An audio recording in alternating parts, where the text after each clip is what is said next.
This is something we want to give a little bit of thought to. That is, it's this capacity to undertake the most serious and existentially freighted thought experiments, but doing so in a cheerful, joyous mode that Nietzsche associates in Ecce Homo with these books. Hallo, ich bin's. Ja, der entkörperte Schnurrbart Friedrich Nietzsche. How would you say in English?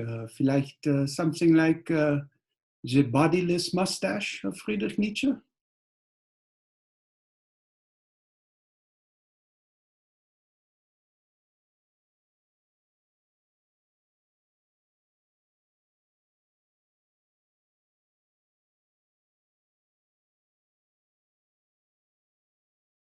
But working with the system rather than trying to defeat it, well, that's the human condition.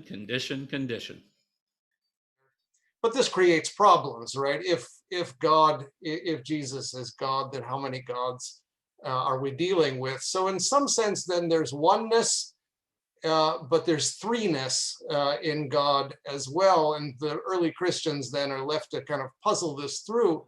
So for instance, this picture of Rey, Poe, and Finn from the new Star Wars movies is portraying them in a kind of polyamorous relationship, which is a very common fan reading of the new series, specifically about Finn and Poe, seeing Finn and Poe in a relationship.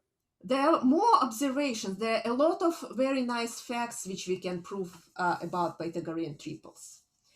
And one of them is, how do they behave with respect to number 3? So what happens is that exactly one of the integers a or b is going to be divisible by 3. And let's discuss why this would be true. So I'm going to talk to you today about the trio sonata. Of course, in the field of music, there are many, many, many iterations of 3.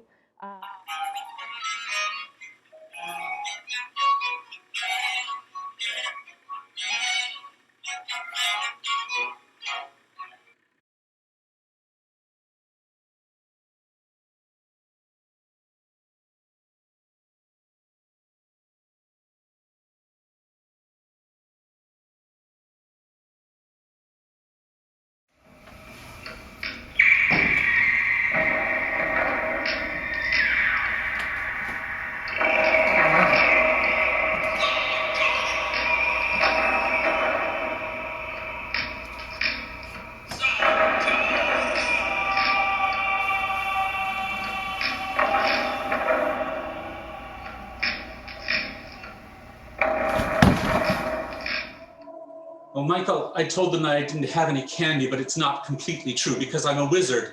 I can make candy appear out of nowhere. Now, that may not seem like a great trick, but did you know that I not only have one kind of candy, I have two? And in fact, I not only have two kinds of candy, but I have three. And in fact, there are not just three kinds of candy here, but four. And in fact, it's never been candy all along. It's been a delicious snack. That's what Doritos are, they're really delicious. I'm lost. I've always been lost. I read literature and it spins me in circles. I read philosophy and it confuses me. I read history and all I can learn are about the atrocities and horrors of the past. It was like, it reminded me of like a teenager who was trying to get out of their bedroom, but they couldn't because they were filled with, existential despair. Oh yes, existential despair. You mean the dance that started everything tonight? Yes, that's what I mean. I think if we think about it, then Sideshow Maddie was also talking about existential despair. The truth is that I love existential despair. It's in the top 10 despairs for me. Yes, it's my favorite. Yeah. Hello, DePaul Humanities Center. And sound.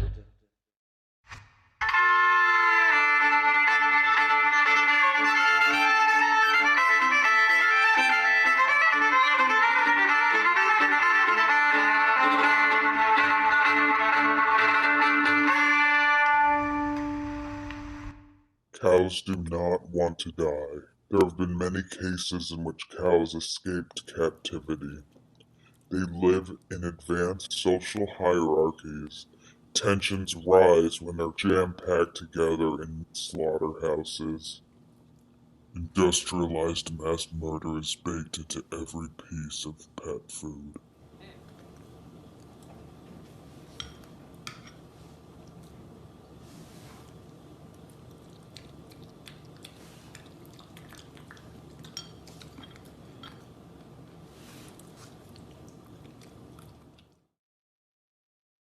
Everybody, this is Vince Curatola, Johnny Sack from The Sopranos.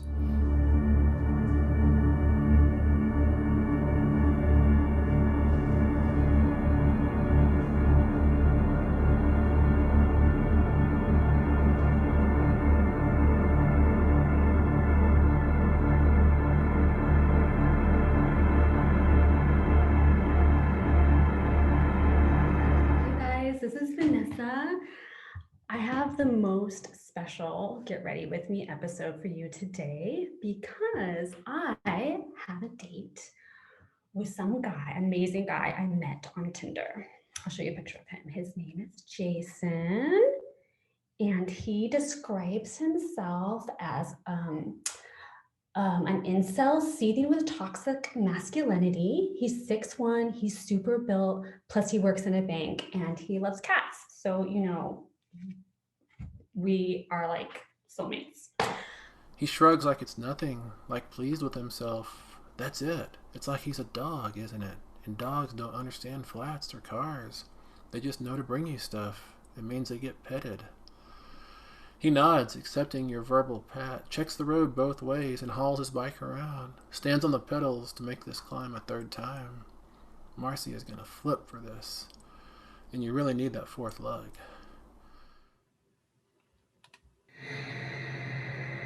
Hi, it's me, Sharon Angela. I played Rosalie April on The Sopranos, and I'm here to tell you a very scary story about a time when we were shooting. There's almost a hint of an M in there too. See how like that's the outside of the M, and then a little, if you look closer to, there's like a little bit of an M down there, a little diphthong in there. Okay, well, what does that look like? Flip that around. That looks like the McDonald's signs, and McDonald's has affluence. So I'm associating now that picture with the McDonald's arches. It's amazing. Which has more power though? A cave drawing of humanity from the beginning stages, or this, or the McDonald's arches? Who do you think associates and who do you think knows which is which more? You know, that's right. The McDonald's arches. Why? Because it's a brand, okay? Brands have more power. Brands have more power. So that's why it's important to find your brand or take someone else's, okay? All right, I'm taking my second shot at this scary moment. By the way,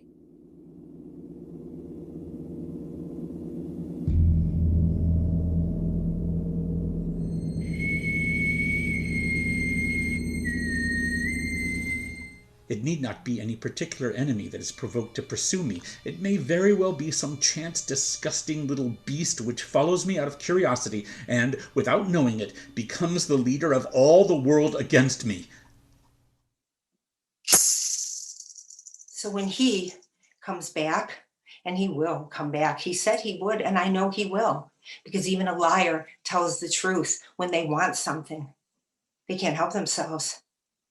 When he comes back to see what he left in that box, that liar running like a white streak through the trees, showing his bones by the light of the blue, blue moon, I'm going to reach out through those trees and I'm going to grab him.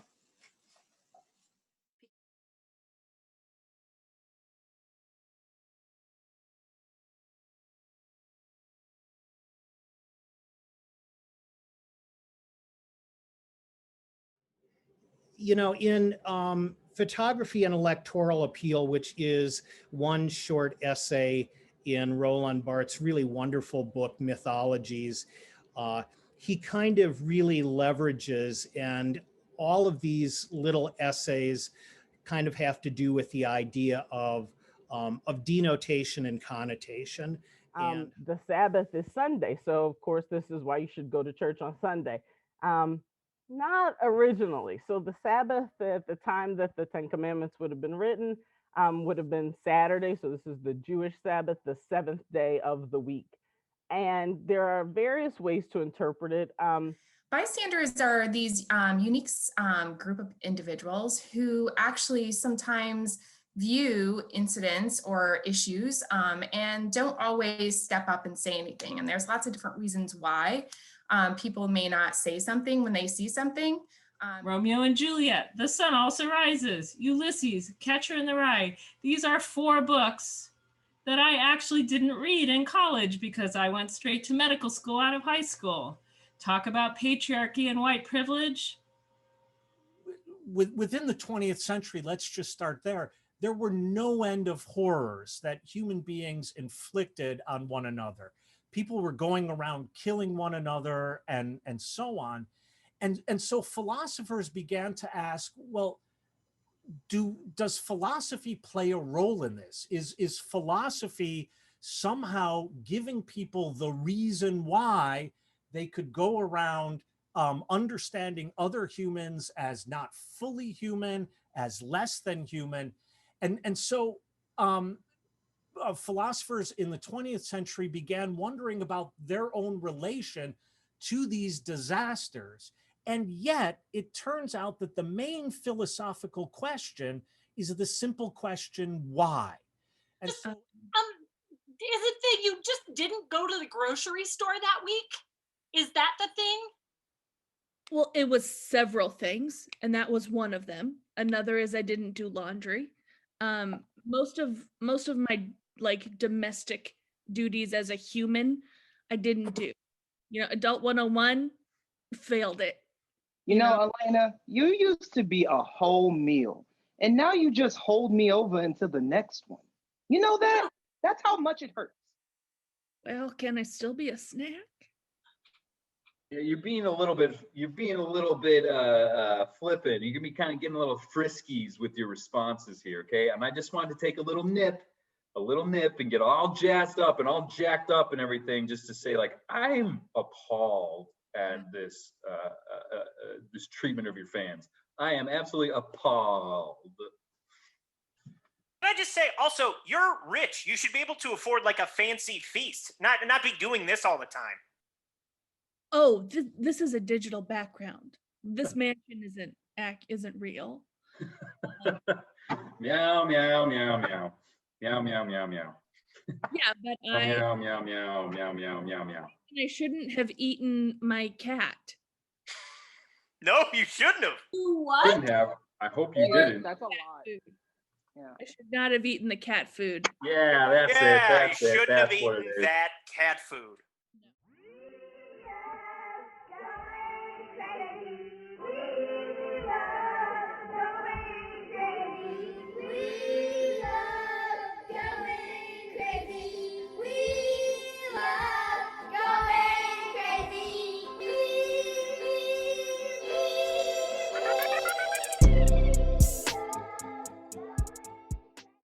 I woke up, they were blowing up my line. Popping up, working harder every night. Popping up, working harder every night. I woke up, I got money on my mind. Popping up, going crazy every night. This is the only life. I know people say it's like been played out, that people say that, but like this is literally your only life you get to live. And I think that enough should be a reason to like try something you want to try. Like, sure.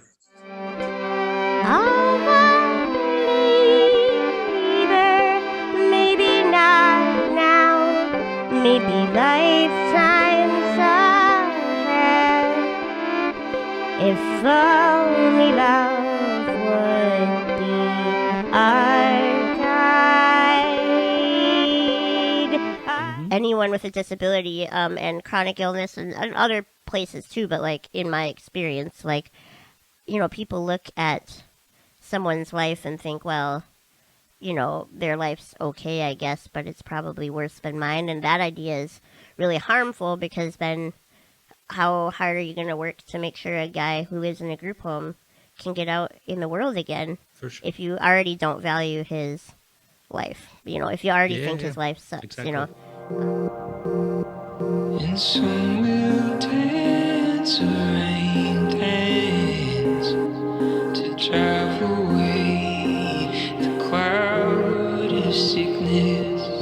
It doesn't work, but when it doesn't work, you can just blame the performance.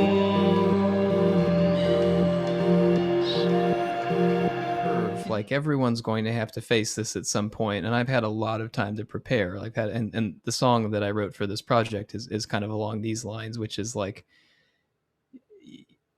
maybe there's a small bit of insight I can or encouragement I can give to folks that are now having to deal with sickness for the first time, or deal with mortality for the first time, because these are things that, you know, it's there, like it's the only certainty, like the decay of the body, your death. These are the only things that like you can you're really going to be able to count on.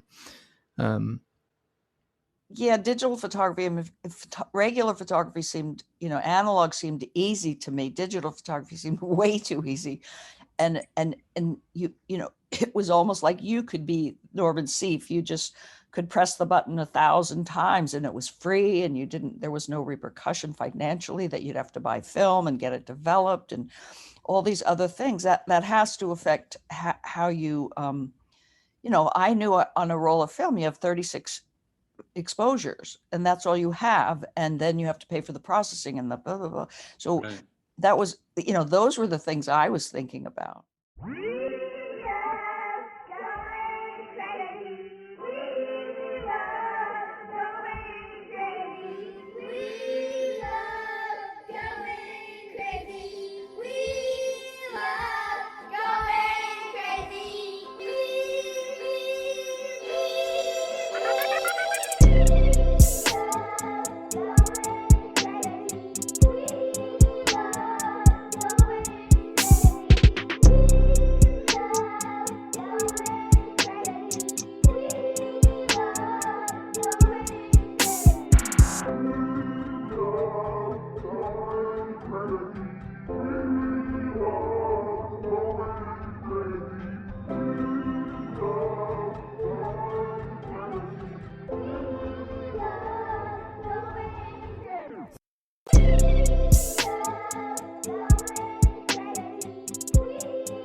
One morning, a panther was awakened by a quiet sobbing.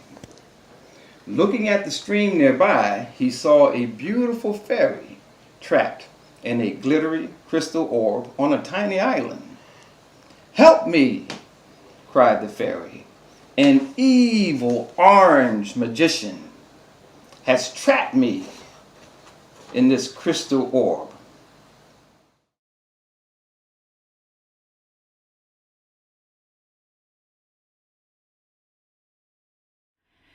So I went and asked the math department for a job, but they told me they're broke and I should ask the physicists on the other side of the building. The physicists now were happy to find a candidate for their math tutorials, gave me a job and an office, and before I knew, they'd assigned me a topic for a master's thesis. That's how I became a physicist.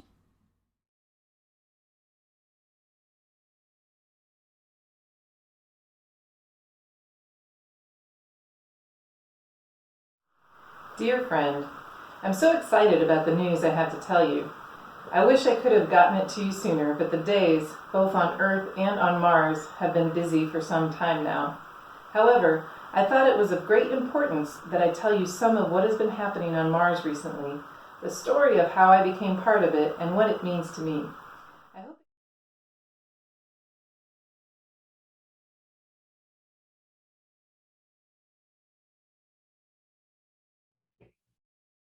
The sterling silver mirror for DePaul University.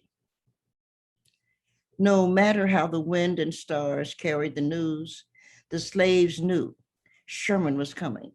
All they had to do was wait. As they sang the spiritual, "Why can't I wait on the Lord?" They had the patience to know he may not come when you call him, but he always comes on time.